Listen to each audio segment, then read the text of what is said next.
ଅନ୍ତର୍ଧାର୍ମିକ ସଂଳାପ ସାମ୍ପ୍ରଦାୟିକ ସଦ୍ଭାବର ଏକ ପନ୍ଥା।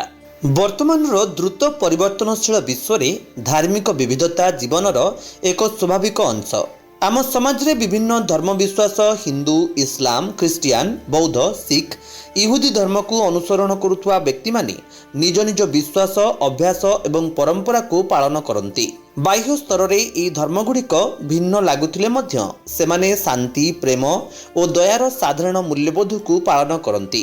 କିନ୍ତୁ ଭୁଲ ବୁଝାମଣା ଓ ଜ୍ଞାନର ଅଭାବ ଏବଂ ବେଳେବେଳେ ରାଜନୀତି ଯୋଗୁଁ ଧର୍ମ ଦ୍ୱେଷର କାରଣ ପାଲଟିଥାଏ।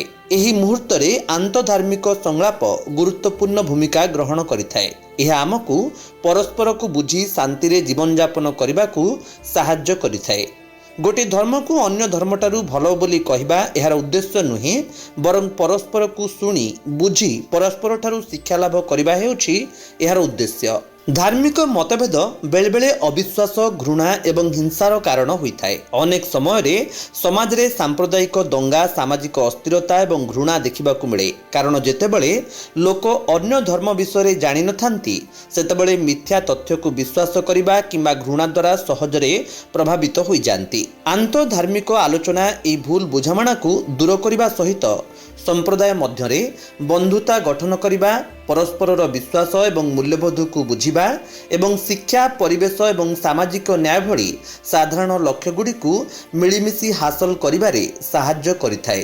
ଏହିପରି ପ୍ରୟାସ ଶାନ୍ତି ଏବଂ ଏକତାକୁ ପ୍ରୋତ୍ସାହିତ କରେ ଏବଂ ଅଜ୍ଞତା କିମ୍ବା ଭୟ ଦ୍ୱାରା ହେଉଥିବା ହିଂସାକୁ ବନ୍ଦ କରାଇଥାଏ।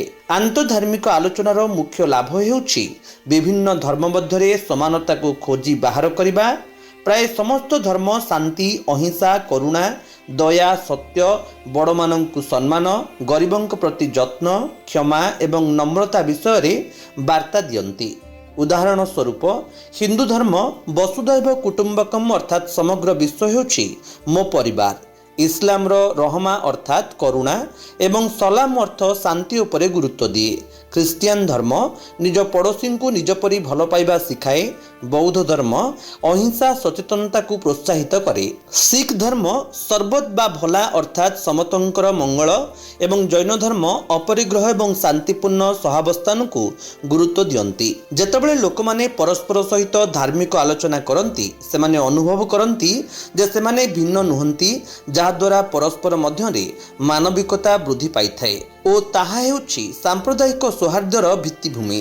ପରସ୍ପର ମଧ୍ୟରେ ଧାର୍ମିକ ଆଲୋଚନାକୁ ବଢ଼ାଇବା ପାଇଁ ଅନେକ ଉପାୟ ଅଛି। ସ୍କୁଲ, କଲେଜଗୁଡ଼ିକ ମଧ୍ୟ ଛାତ୍ରଛାତ୍ରୀମାନଙ୍କୁ ସମ୍ମାନଜନକ ଏବଂ ବିଭିନ୍ନ ଧର୍ମ ବିଷୟରେ ଶିକ୍ଷା ଦେବା ଉଚିତ। ଯେତେବେଳେ ଛାତ୍ରଛାତ୍ରୀ ସବୁ ଧର୍ମର ସୌନ୍ଦର୍ଯ୍ୟ ବିଷୟରେ ଜାଣିଥାନ୍ତି, ସେମାନେ ଅନ୍ୟ ଧର୍ମକୁ ଘୃଣା କରିବା ସମ୍ଭାବନା ବହୁତ କମ୍ ହୋଇଥାଏ। ବିଭିନ୍ନ ଧର୍ମର ଲୋକଙ୍କୁ ସାମିଲ କରି ସେମିନାର କିମ୍ବା ୱାର୍କସପ୍ ଆୟୋଜନ ଫଳରେ ପରସ୍ପର ମଧ୍ୟରେ ବୁଝାମଣା ଗଠନ କରିବା ସହଜ ହୋଇଥାଏ। ପରସ୍ପରର ପର୍ବଗୁଡ଼ିକୁ ଏକାଠି ପାଳନ କରିବା ଆନନ୍ଦ ଏବଂ ବନ୍ଧୁତାକୁ ପ୍ରୋତ୍ସାହିତ କରିଥାଏ। ମନ୍ଦିର, ମସଜିଦ, ଚର୍ଚ୍ଚ, ଗୁରୁଦ୍ୱାର ଏବଂ ଅନ୍ୟାନ୍ୟ ପୂଜାସ୍ଥଳର ପ୍ରମୁଖମାନେ ଏକାଠି ହୋଇ ଶାନ୍ତି ଓ ଏକତାର ବାର୍ତ୍ତା ଦିଅନ୍ତି, ଯାହା ଲୋକଙ୍କ ଉପରେ ସକାରାତ୍ମକ ପ୍ରଭାବ ପକାଇଥାଏ। ସେହିପରି ଗଣମାଧ୍ୟମ ସର୍ବଦା ସୌହାର୍ଦ୍ଦ୍ୟ ଏବଂ ସହଯୋଗର ବାର୍ତ୍ତା ପ୍ରସାର କରିବା ଉଚିତ। ଯୁବ ସମାଜ ହେଉଛନ୍ତି ସମାଜର ଭବିଷ୍ୟତ। ଛାତ୍ର ଏବଂ ଯୁବଗୋଷ୍ଠୀ ପାଇଁ ସ୍ୱତନ୍ତ୍ର ଆଲୋଚନା ଚକ୍ର କିମ୍ବା ସାଂସ୍କୃତିକ କାର୍ଯ୍ୟକ୍ରମ ପରସ୍ପର ମଧ୍ୟରେ ଦୀର୍ଘସ୍ଥାୟୀ ସମ୍ପର୍କ ସ୍ଥାପନ କରିଥାଏ। ଯେତେବେଳେ ବିଭିନ୍ନ ଧର୍ମର ଲୋକେ ମିଳିମିଶି କାମ କରନ୍ତି, ସେମାନେ ନିଜର ପାର୍ଥକ୍ୟକୁ ଭୁଲି ଯାଆନ୍ତି। ଭାରତରେ ସମୟ ସମୟରେ ସାମ୍ପ୍ରଦାୟିକ ଘଟଣା ଘଟୁଥିଲେ ମଧ୍ୟ ଧାର୍ମିକ ସୌହାର୍ଦ୍ଦ୍ୟର ଅନେକ କାହାଣୀ ମଧ୍ୟ ଦେଖିବାକୁ ମିଳେ। ଉଦାହରଣ ସ୍ୱରୂପ, କେରଳର ହିନ୍ଦୁ, ମୁସଲିମ, ଖ୍ରୀଷ୍ଟିଆନ ପରସ୍ପରର ପର୍ବପର୍ବାଣୀରେ ସମୂହ ଭାବରେ ଭାଗ ନେଇଥାନ୍ତି। ସେହିପରି ପଞ୍ଜାବରେ ମୁସଲମାନ ଓ ଶିଖ ମାନେ ଉଭୟ ମିଶି ମସଜିଦ ଏବଂ ଗୁରୁଦ୍ୱାର ଗୁଡ଼ିକର ପୁନରୁଦ୍ଧାର କରିଛନ୍ତି। ଦେଶରେ ଇଦ୍ ଏବଂ ଦୀପାବଳି ସମୟରେ ବିଭିନ୍ନ ସାମ୍ପ୍ରଦାୟିକ ଲୋକ ନିଜ ମଧ୍ୟରେ ମିଠା ଏବଂ ଶୁଭେଚ୍ଛାର ଆଦାନ ପ୍ରଦାନ କରିଥାନ୍ତି। ଅନେକ ସମୟରେ ବିଭିନ୍ନ ଧର୍ମ ବିଶ୍ୱାସର ନେତାମାନେ ହିଂସାକୁ ରୋକିବା ପାଇଁ ଶାନ୍ତି ଶୋଭାଯାତ୍ରାରେ ଏକାଠି ହୁଅନ୍ତି।